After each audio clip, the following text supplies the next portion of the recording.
আসন্ন জাতীয় সংসদ নির্বাচনকে সামনে রেখে আসন সমঝোতা নিয়ে চরম টানাপোড়েনে পড়েছে জামায়াতে ইসলামী ও ইসলামী আন্দোলন সহ সমমনা ৮টি রাজনৈতিক দল। দফায় দফায় বৈঠকেও একক প্রার্থী নির্বাচনের বিষয়টি এখনো অমীমাংসিত।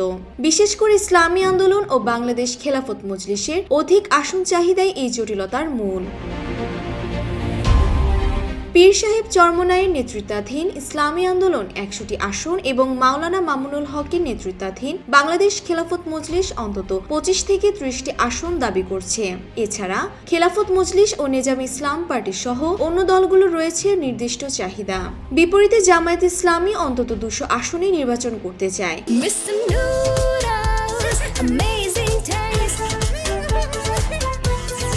সহযোগীদের আসন বিবেচনায় জামায়াতের আসন সংখ্যা ব্যাপকভাবে কমে যাবে, যা দলটির জন্য মেনে নেওয়া কঠিন।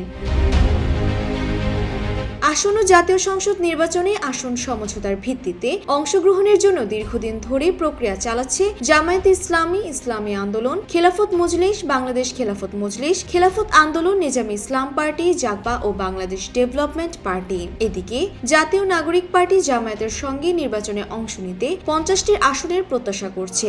এনসিপি যুক্ত হলে অন্য দলগুলোকে আরও বেশি ছাড় দিতে হবে, যা সমঝোতা প্রক্রিয়াকে আরও জটিল করে তুলেছে।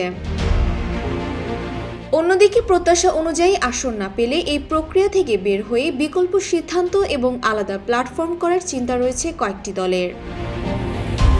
তবে জামায়াতের ৮টি দলীয় সমন্বয়ক ডক্টর হামিদুর রহমান আজাদ বলেছেন, সবাই ছাড় দিয়ে ঐক্যবদ্ধভাবেই নির্বাচনে যাবে।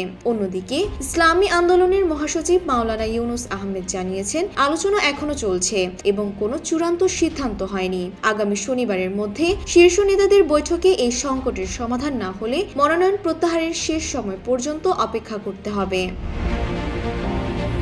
ডেস্ক রিপোর্ট, জয় জয় দিন।